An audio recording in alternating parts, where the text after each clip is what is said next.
The Innocent, Dawn. The morning sun painted the sky pink and gold over New Eden Colony. Children ran through the tall grass fields, their voices carrying on the warm breeze. 8-year-old Maya Chen picked flowers near the settlement's edge while her friends played hide-and-seek among the crystal formations that made this world so beautiful. "Maya, time for school," her mother Sarah called from their home. Sarah Chen was the colonial governor, but she still made breakfast for her daughter every morning. This was how life worked on New Eden, simple, peaceful, and full of hope. The settlement sprawled across green hills like something from an old Earth painting. White buildings with curved roofs sat between gardens where families grew vegetables and flowers. Solar panels glittered on every roof, and wind turbines spun lazily in the distance. This was humanity's dream made real, a place where children could grow up under alien stars, safe and happy. Maya skipped to school with her best friend Tom Rodriguez. Their teacher, Mrs. Patterson, greeted 32 children that morning. She had taught on 3 different worlds before coming to New Eden, but she always said this was her favorite assignment. The children here laughed more, she claimed. They seemed lighter somehow, unburdened by the fears that plagued Earth's crowded cities. "Today we're going to learn about our new galactic neighbors," Mrs. Patterson announced.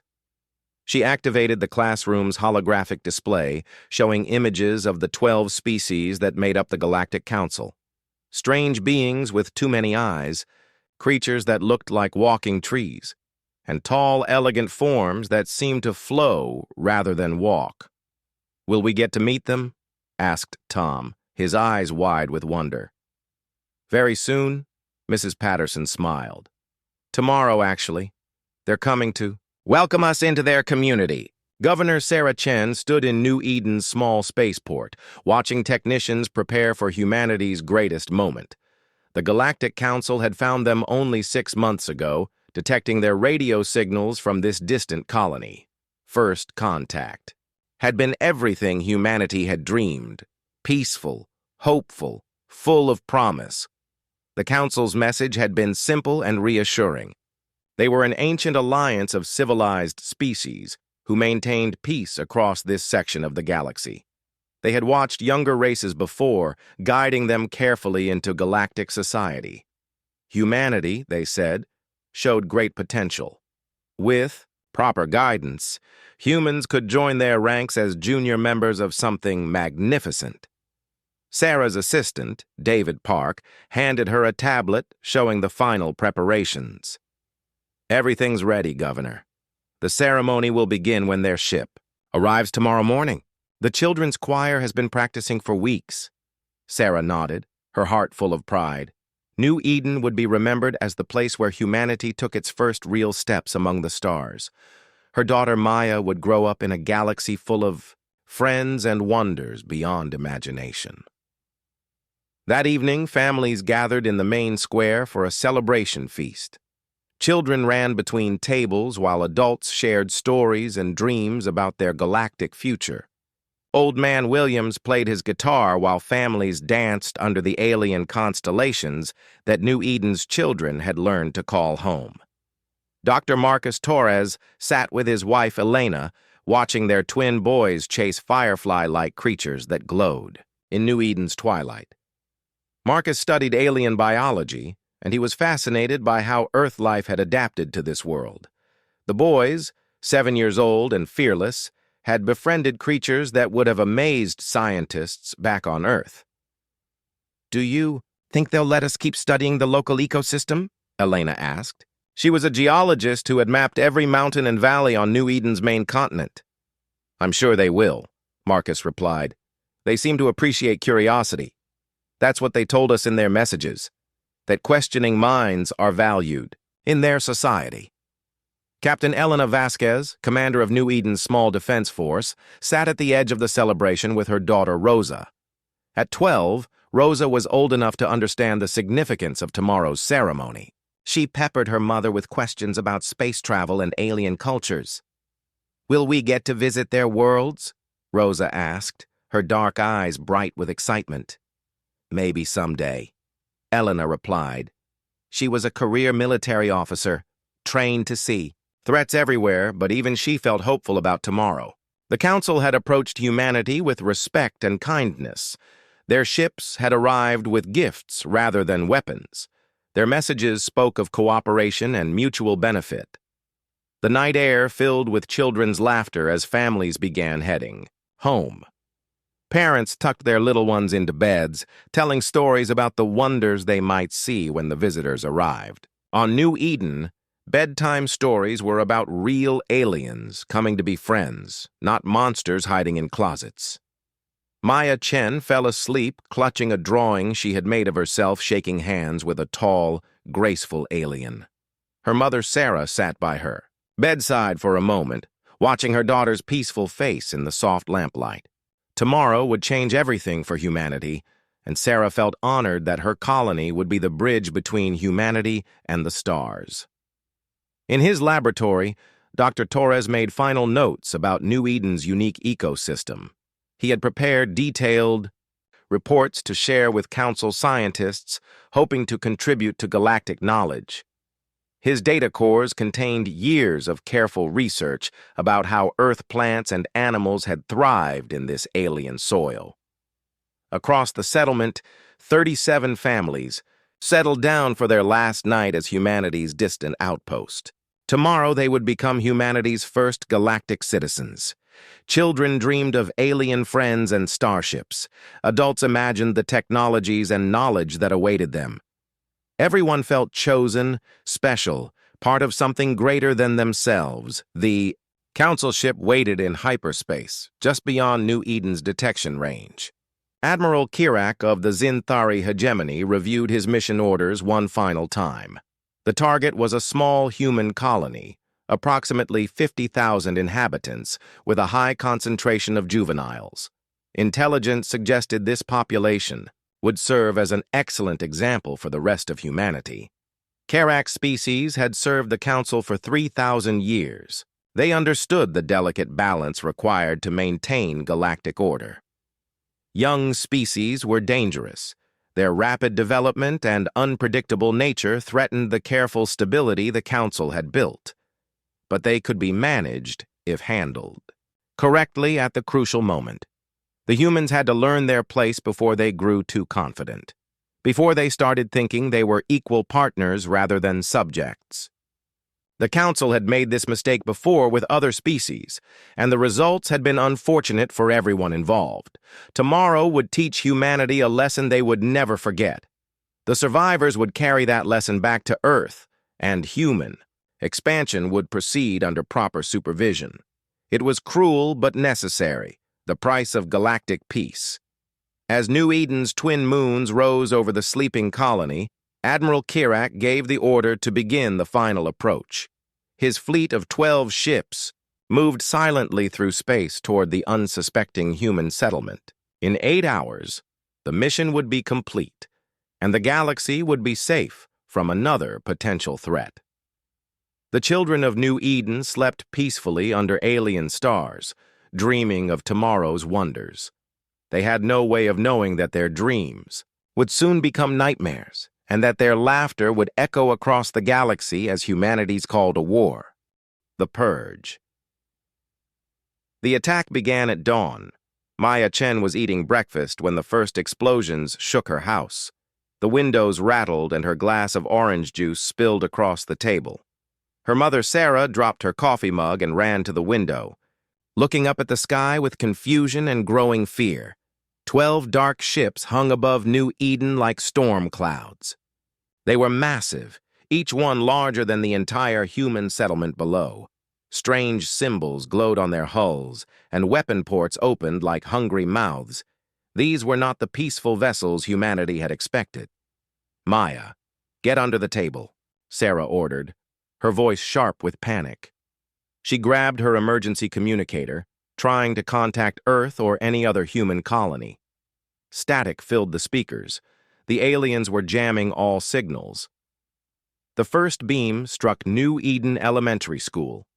The building simply vanished in a flash of blue light, leaving only melted stone and ash, where 32 children had been studying alien cultures just moments before. Mrs. Patterson and her students died instantly, their dreams of meeting Galactic, neighbors ending in fire. Tom Rodriguez had been running late that morning. He was still 3 blocks from school when the beam hit.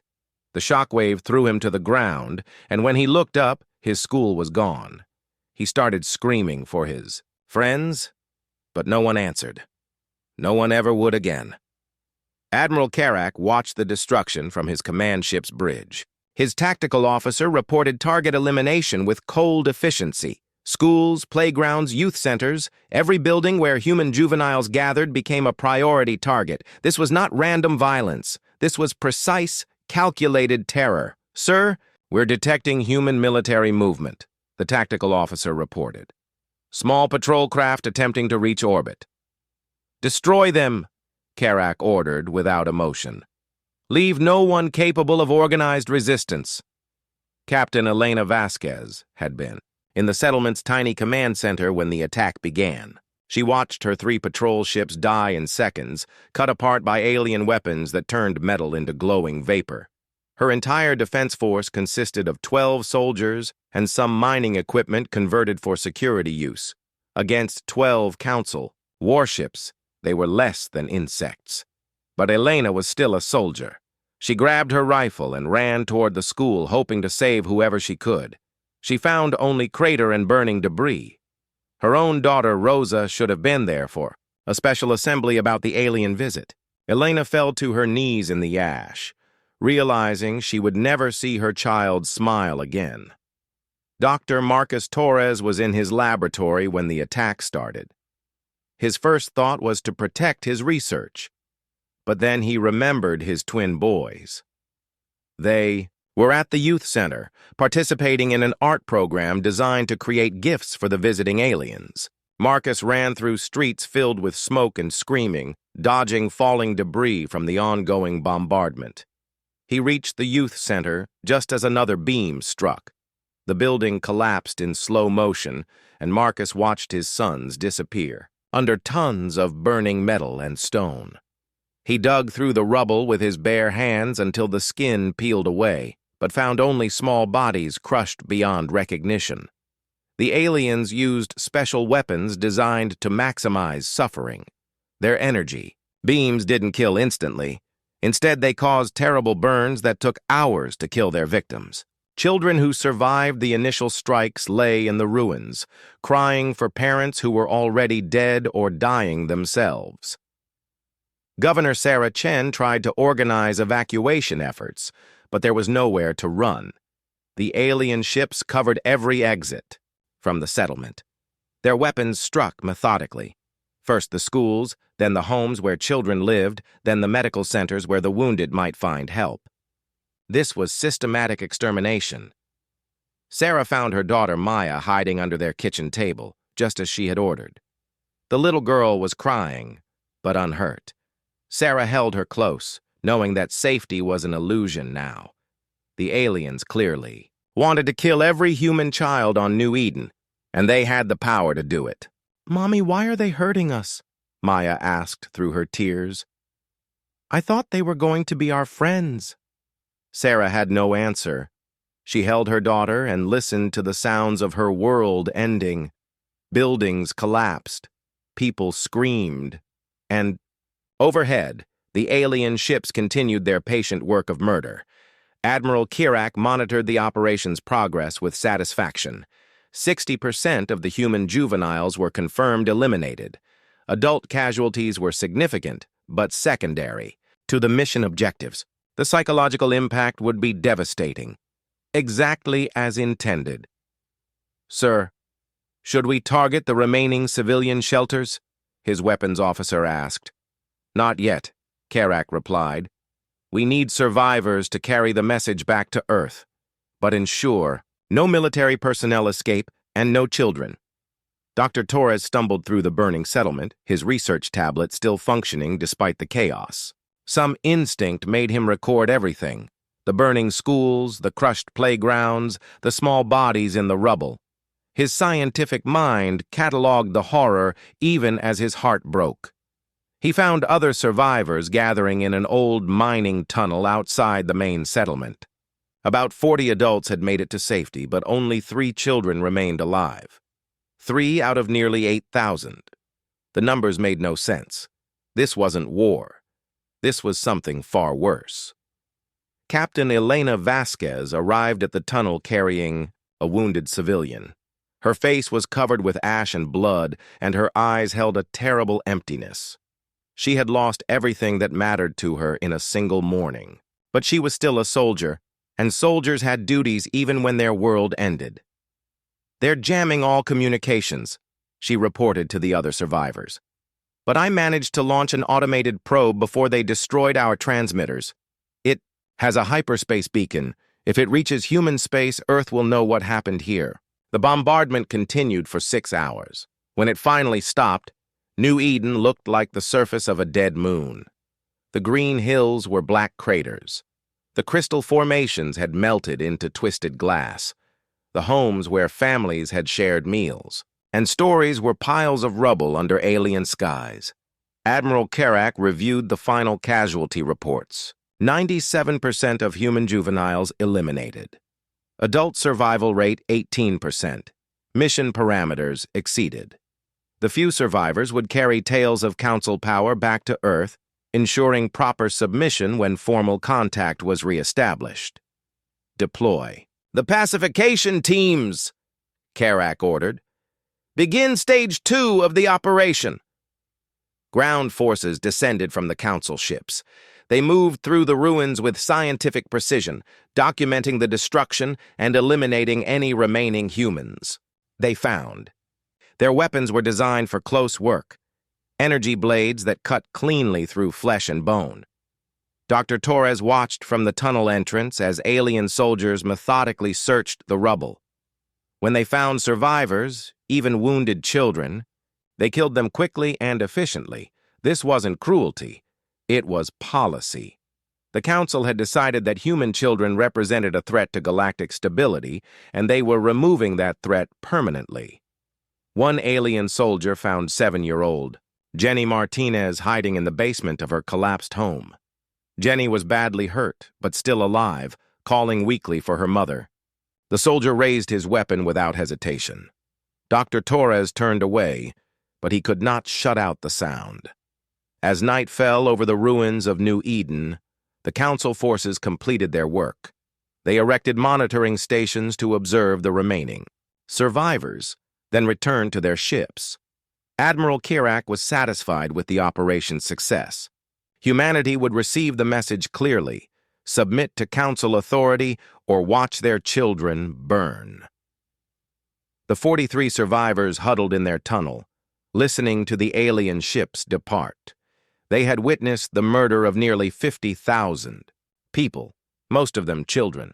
They were broken, traumatized, and alone in a hostile galaxy. But they were alive, and they would remember.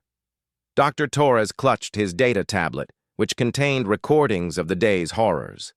Somewhere in hyperspace, an automated probe carried the same information toward Earth. Humanity would learn what happened on New Eden. They would see the burned schools and hear the children's screams. The survivors did not know it yet, but they had just lit a fire that would consume the galaxy. Humanity had always been a peaceful species, but the Council had made a terrible mistake. They had shown humans what real evil looked like, and humans, once they understood evil, became very good at fighting it. The galaxy was about to learn why. It was dangerous to harm human children. The survivors of New Eden would carry that lesson to Earth in their broken hearts and burning memories, and humanity would never be the same again. The spark ignites Dr. Marcus Torres sat in the rescue ship's medical bay, staring at the data tablet in his shaking hands. 3 months had passed since the probe reached Earth. 3 months since the recordings of New Eden's destruction had spread across human space like wildfire. 3 months since humanity learned what the Galactic Council really thought of them. The rescue mission had found 43 survivors among the ruins of New Eden. 43 people out of 50,000. The numbers haunted every human who heard them. But worse than the numbers were the recordings. Hours of footage showing children dying while alien soldiers watched with cold efficiency. Torres had recorded it all. Every burning school, every crushed playground, every small body pulled from the rubble. His scientific training had made him document the horror, even as his heart shattered. Now those recordings played on screens across human space, and the reaction was exactly what Admiral Kerak had not expected. Humanity was not submitting. Humanity was getting angry. Admiral Sarah Knox stood on the bridge of the battleship Righteous Fury, watching Earth's orbital shipyards work at impossible speed. Every human world was contributing ships, weapons, and personnel to the largest military, build-up in their species' history. What had been a modest defense force was becoming an instrument of vengeance. Sarah's grandson had died on New Eden. Little Michael Knox, age 6, who loved dinosaurs and wanted to be a starship captain when he grew up. He had been at the youth center when the Council's beam weapons turned the building into ash and melted metal. Sarah kept his picture on her command console, next to deployment orders for humanity's first interstellar war fleet. Admiral, the Mars shipyards report another 12 destroyers ready for deployment, her aide announced, and the Titan facility has completed their first Dreadnought-class vessel. Good, Sarah replied, her voice as cold as space itself. How many ships will we have ready in 6 months? Current projections show 800 combat vessels, ma'am, including 47 heavy dreadnoughts equipped with the new Hellfire weapon systems. Sarah nodded. It would have to be enough. Earth's intelligence networks had located most of the Council's major installations. Admiral Kerak's homeworld, the Council's governing stations, military bases throughout their territory. Every target had been marked for destruction. The Hellfire weapons were humanity's answer to Council technology. Plasma charges that burned at stellar temperatures, designed by engineers who had studied the alien energy beams used on New Eden's children. If the Council wanted to fight with fire, humanity would show them what real fire looked like. Captain Elena Vasquez reviewed tactical reports in her quarters aboard the destroyer Burning Dawn. She commanded one of the new ships built specifically. For the coming war, her hull painted black with the names of New Eden's dead children written in letters that glowed like flame. 8,000 names covered every surface of the ship's exterior, a memorial that would carry their memory into battle. Elena had volunteered for the most dangerous assignments. She wanted to face the aliens who had killed her daughter Rosa. She wanted to look into their eyes when she pressed the firing controls and sent hellfire into their ships. The old Elena, the one who believed in mercy and rules of war, had died with her child. What remained was something harder and more focused. Her tactical officer, Lieutenant James Park, had also lost family on New Eden.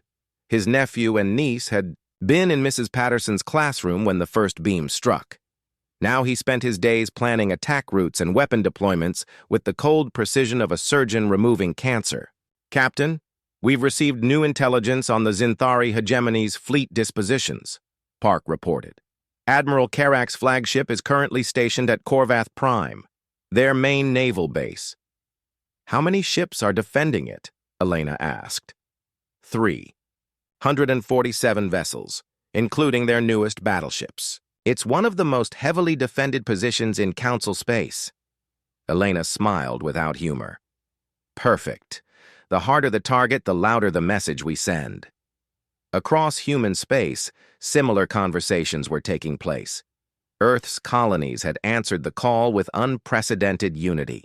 Worlds that had barely spoken to each other were now sharing resources and intelligence in preparation for war. The destruction of New Eden had done something the politicians never could.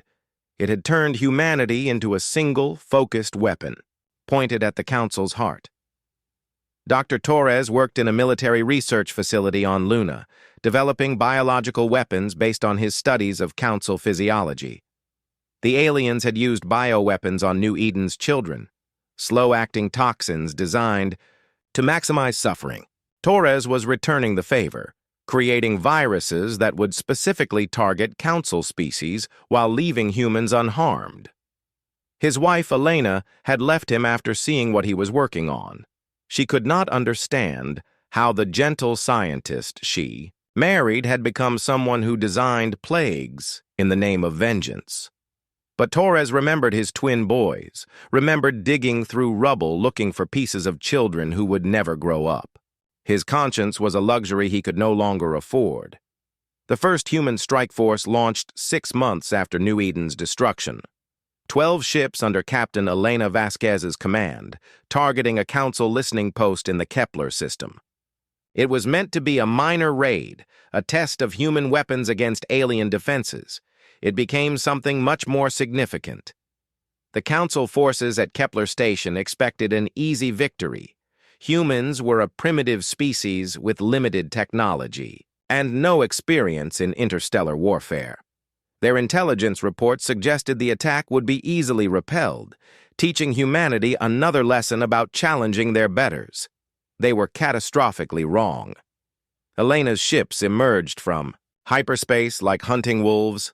The Burning Dawn led the charge, her hellfire weapons blazing.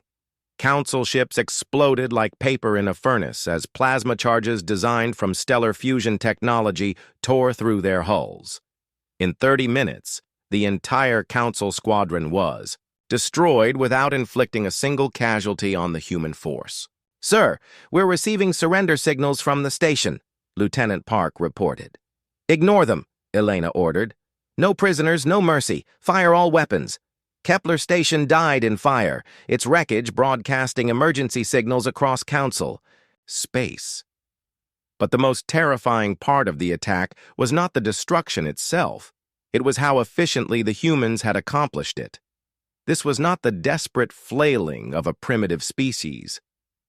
This was calculated, professional warfare conducted with terrifying skill. Admiral Kirak received the reports from his flagship's bridge, and for the first time since New Eden, he felt something approaching concern. The humans were supposed to be broken, traumatized, begging for mercy. Instead, they were attacking with weapons that matched or exceeded Council technology. "How is this possible?" he demanded from his intelligence officer. "Our projections showed human technology was centuries behind our own." "Sir, it appears we underestimated their adaptive capabilities. They've reverse-engineered our weapon designs and improved upon them. These hellfire systems generate temperatures we previously thought impossible to contain." Kirak studied the tactical displays showing human fleet movements throughout the sector. Dozens of human ships were striking Council positions with coordinated precision. This was not random revenge. This was systematic warfare conducted by a species that learned, very quickly from their enemies. News of Kepler Station's destruction spread through human space like electricity. Public celebrations erupted on Earth and every human colony. The children of New Eden had been avenged, but this was only the beginning. Humanity had tasted Council blood, and they wanted more. Admiral Sarah Knox addressed the combined fleet from her flagship's bridge. 800 ships hung in space around Earth, their crews drawn from every human world. Veterans and volunteers, engineers and soldiers, united by a common purpose that burned brighter than the stars themselves. 6 months ago, the Galactic Council showed us their idea of diplomacy, Sarah began, her voice carried to every ship in the fleet. They murdered our children. They destroyed our hopes for peaceful contact with the galaxy. They thought they could break our spirit and force us to submit to their authority. The Admiral gestured toward the image of New Eden's ruins displayed on every screen. They were wrong. We are not broken. We are not submitting. We are going to show the galaxy what happens when you threaten human children.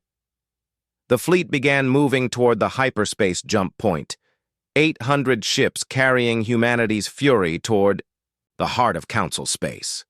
Behind them, Earth's orbital stations continued building more vessels, while colonies throughout human space prepared for total war. Admiral Karak watched his sensors as human fleets began jumping into Council territory from multiple directions. This was not the surgical strike he had expected. This was full-scale invasion. The primitives had become predators, and they were hunting with terrifying efficiency. The galaxy was about to learn that humanity's capacity for peace was matched only by their talent for war. The children of New Eden would be remembered, and their memory would burn across the stars until justice was done, fire in hand. The Battle of Kepler's Gate changed everything. Admiral Sarah Knox stood on the bridge of her flagship Righteous Fury as 800 human ships emerged from hyperspace in perfect formation. Before them waited the largest council, fleet ever assembled, over 1,500 alien warships defending the gateway to their core systems. Admiral Karak commanded the defense personally, confident that sheer numbers would finally break humanity's advance. He was about to learn how wrong he could be. "All ships begin attack pattern Alpha," Sarah ordered, her voice calm despite the odds. "Remember New Eden. Remember the children. The human fleet spread out like a hunting pack, each ship knowing its role in the coming dance of death." Captain. Elena Vasquez commanded the spearhead aboard Burning Dawn, her ship's hull still carrying the glowing names of 8,000 murdered children. Behind her, 46 other dreadnoughts powered up their hellfire weapons, plasma charges burning brighter than suns.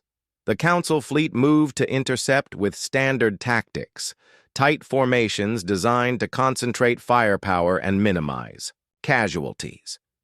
They had used these strategies for 3,000 years against primitive species who fought with crude weapons and simple minds. Against humanity, those tactics became suicide. Burning Dawn fired first, her hellfire batteries unleashed, plasma streams that burned at temperatures approaching stellar core fusion. The lead Council battleship simply vanished, its hull turned to vapor in seconds. Then the other human dreadnoughts fired, and the Council's front line ceased to exist.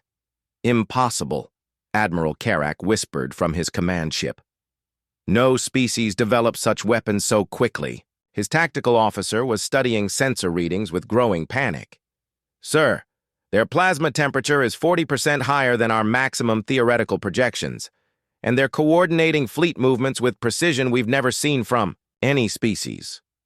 The truth was that humanity had learned from every encounter. Dr. Torres and thousands of other scientists had studied captured Council technology, improving on designs that had taken alien civilizations centuries to develop.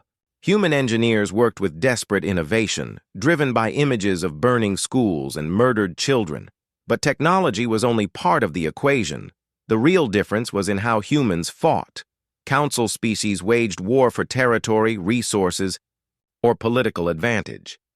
Humans were fighting for something much more primal, the right of their children to exist. That difference made them unstoppable.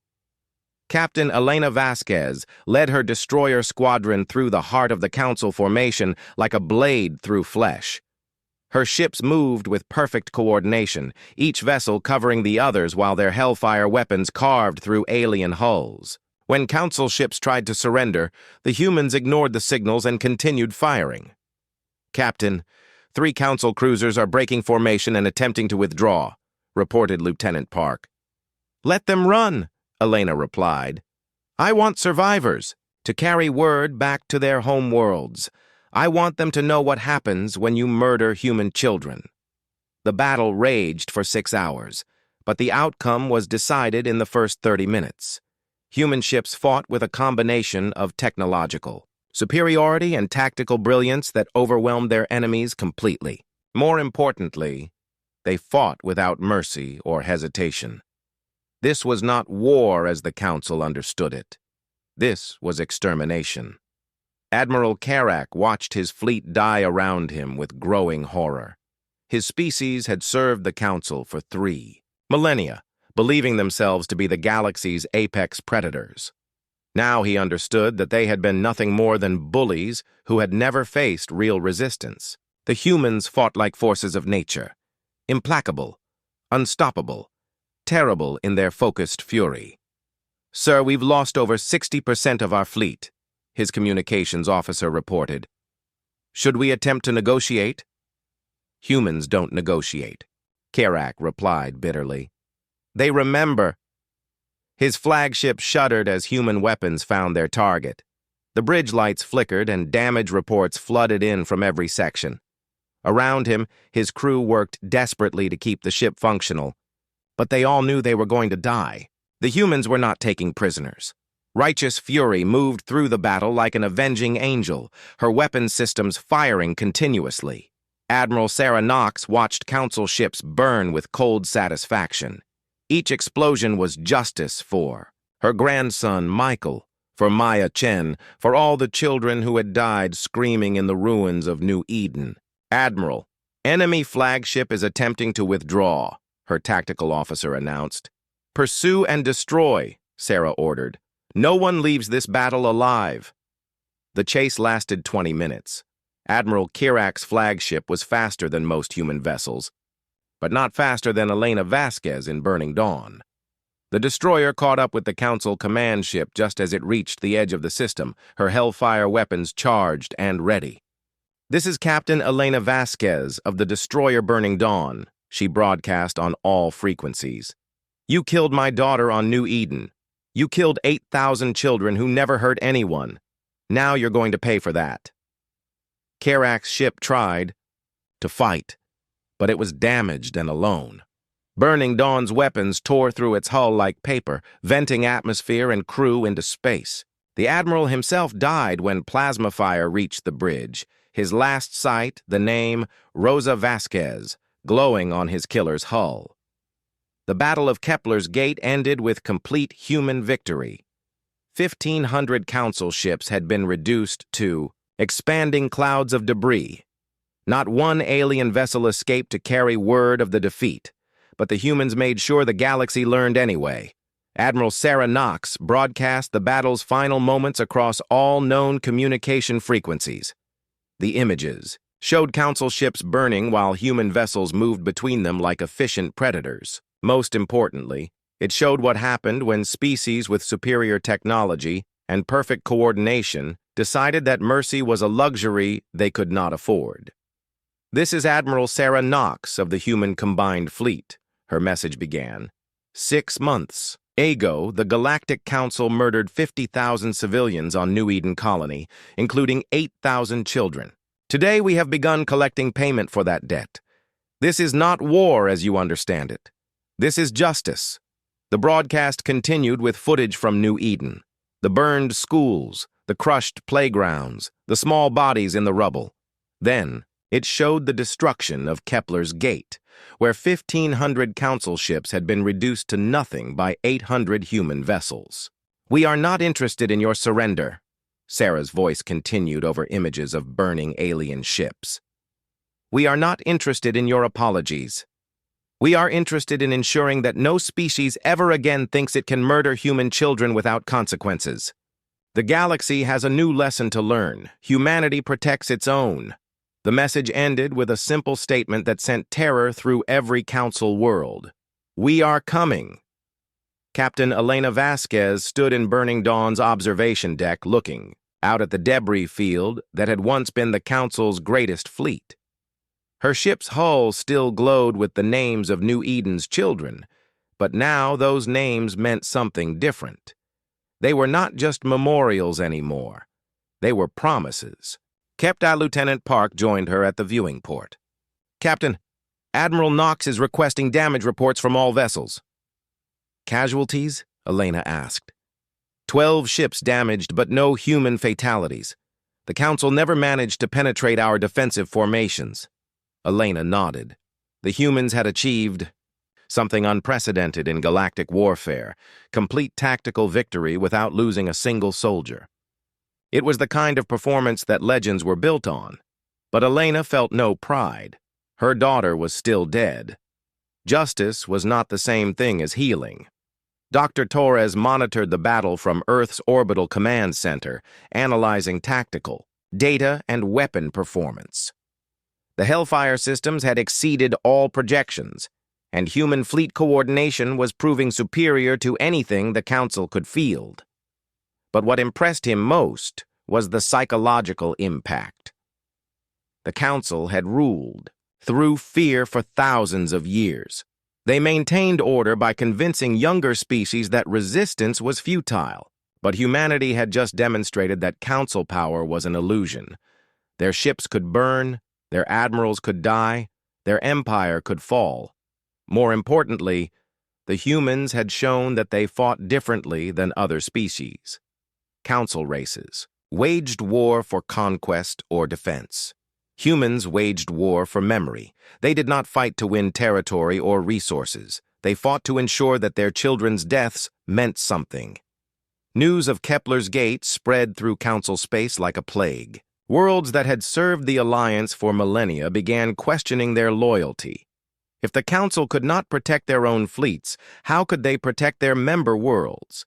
And if humanity could destroy 1,500 ships without losing a single vessel, what did that say about the balance of power in the galaxy? Admiral Kerak was dead, but his legacy lived on in the terror he had created. By murdering children on New Eden, he had awakened something in humanity that the galaxy had never seen before. He had turned the most peaceful species in the sector into the most dangerous. The survivors of Kepler's Gate were few, but they carried the story back to their homeworlds. They spoke of human ships that moved like hunting wolves, of weapons that burned hotter than stars, of crews that fought. The Reckoning. 2 years after New Eden burned, Admiral Kerak knelt in chains on the scarred ground where Maya Chen's school had once stood. The alien who had ordered the murder of 8,000 children now faced judgment in the shadow of their graves. Around him, the foundations of burned buildings served as silent witnesses to his crimes. The war was over. The Galactic Council lay in ruins, their member species scattered or subjugated by human occupation forces. What had begun as a systematic campaign of terror against one human colony had ended with humanity standing alone among the stars, bloodied but unbroken.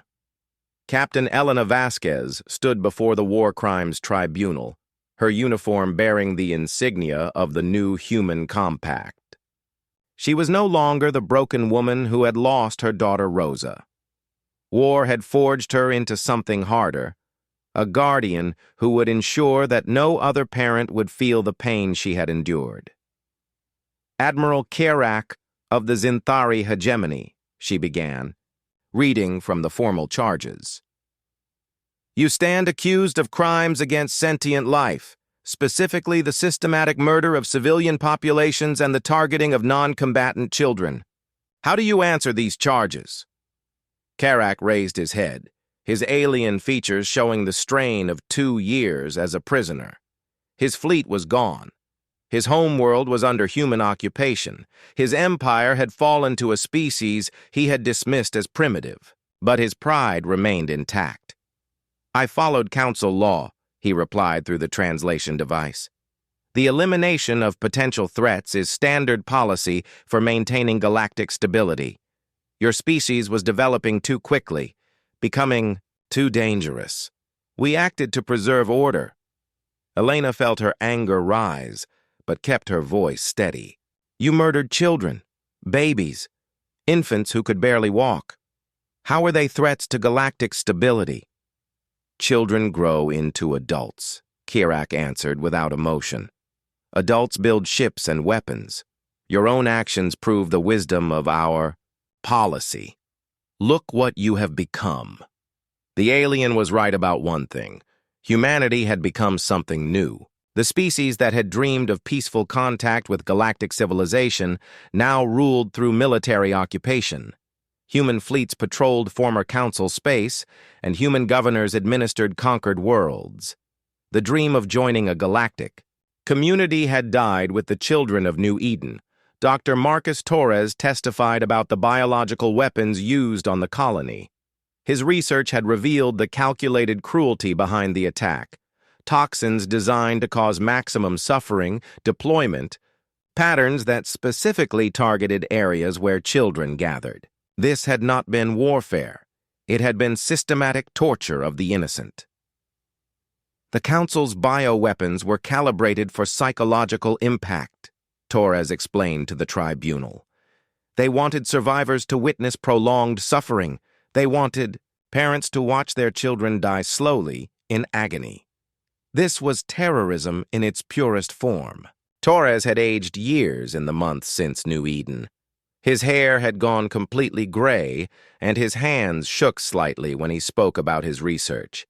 He had created plagues in response to the Council's crimes, weapons that had killed millions of aliens during the final campaigns.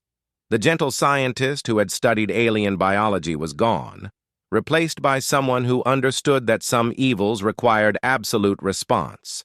Admiral Sarah Knox presented the military tribunal's findings. The investigation had revealed the full scope of Council atrocities, not just New Eden, but dozens of other species that had been managed through similar methods. The Council's 3,000-year reign had been built on the systematic murder of children belonging to species they considered threatening. The evidence shows a pattern of genocide spanning millennia, Sarah testified. New Eden was not an isolated incident. It was standard operating procedure. The Council maintained power by destroying the young of any species that showed independence or rapid development. The revelation had shocked even hardened human military officers. The Council had presented themselves as guardians of galactic peace, but their archives told a different story. They were predators who maintained their position by murdering the young of potential competitors. Humanity had simply been their latest target. Kerak listened to the testimony without visible emotion. He understood that he would be executed. Humans did not show mercy to child killers, but he also understood something the humans seemed to miss. They had become exactly what the Council had feared. They had proven that rapid human development led to galactic domination. "You think you are delivering justice," he said during his final statement. "But you are fulfilling our prophecy. We eliminated your children to prevent this, to stop humanity from becoming the very thing you are now. You rule through force. You occupy our worlds. You have become us." Elena stepped forward, her face hard as stone. "No, we became something far worse than you. You killed children out of fear and policy. We killed your people out of love and memory. You were cowards who struck at the helpless. We are predators who hunt those who threaten our young." The trial concluded with Kerak's execution by Hellfire weapon, the same technology derived from studying the beams that had killed New Eden's children. It was deliberate irony, justice delivered through the perfected version of the Council's own cruelty.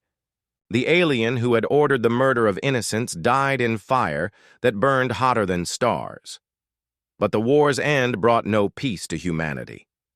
The galaxy was theirs now, but it felt hollow. Captain Elena Vasquez stood in the rebuilt memorial garden, where New Eden's school had once stood, reading the names carved into black stone. 8,000 children, their ages listed next to their names. The youngest had been only 6 months old. "Did we do the right thing?" she asked Dr. Torres, who had joined her among the memorial stones. Torres was quiet for a long moment. "We did the necessary thing. Whether it was right," he shrugged. "My boys will never grow up to answer that question. Rosa will never have children of her own to protect. We can only hope that what we built from our pain will be better than what came before." The Human Compact had replaced the Galactic Council as the dominant power in this section of space. But it was a different kind of empire. One built not on fear, but on the absolute determination to protect the innocent. Human fleets patrolled the space lanes, and human law prohibited the targeting of non-combatants. The new order was harsh, but fair, powerful, but protective. Children played again in New Eden's rebuilt settlements, their laughter echoing across the green hills. But their guardians watched the stars with eyes that had seen the darkness between them. Humanity had learned that the galaxy was not a safe place for the innocent. They had also learned that they were willing to burn the galaxy down to keep their children safe. The memorial garden held more than just the names of the dead. It held holographic displays showing images of the children as they had lived. Maya Chen picking flowers in the morning sun, Tom Rodriguez laughing with his classmates, Rosa Vasquez dreaming of visiting alien worlds. They were preserved here not as victims, but as the reason everything that followed had meaning. Admiral Sarah Knox, now head of the Human Compact's military forces, visited the memorial every year on the anniversary of the attack. She brought pictures of her grandson, Michael, showing them to the stone that bore his name. He would have been 8 years old now, old enough to understand why Grandma was always traveling to distant stars. "We kept our promise," she whispered to his memorial stone. "We made sure it never happened again. We made sure the galaxy remembers. What happens when someone hurts human children?" The galaxy did remember. Human fleets were respected and feared throughout known space. But more importantly, human law was absolute when it came to protecting the young. Any species, any world, any organization that threatened children could expect swift and terrible retribution from humanity's guardians. The Council's mistake had been thinking that mercy was weakness, that peaceful intentions meant inability to fight. They had believed that crushing human children would break human spirit. Instead, they had discovered that humanity's capacity for peace was matched only by their talent for war, and their love for their young was stronger than any force in the galaxy. Knew Eden's children had died in fire and pain, but their memory burned across the stars like a beacon. They had become humanity's reminder of what was worth protecting and what price they were willing to pay to protect it.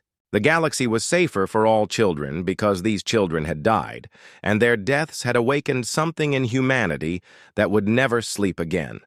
In the end, Admiral Karak had been both right and wrong. He had been right that humanity would become galactic rulers. He had been wrong about what kind of rulers they would be. The Council had ruled through fear and murder. Humanity ruled through strength and protection. They had become what the galaxy needed, guardians who would face any darkness to keep the light of innocence burning. The war was over, but the watch continued. Human ships patrolled the void, carrying the names of the dead and the hopes of the living. They were no longer the peaceful explorers who had dreamed of joining galactic civilization. They were something harder and more necessary. Parents, with fire in their hands, willing to burn down the universe to keep their children safe.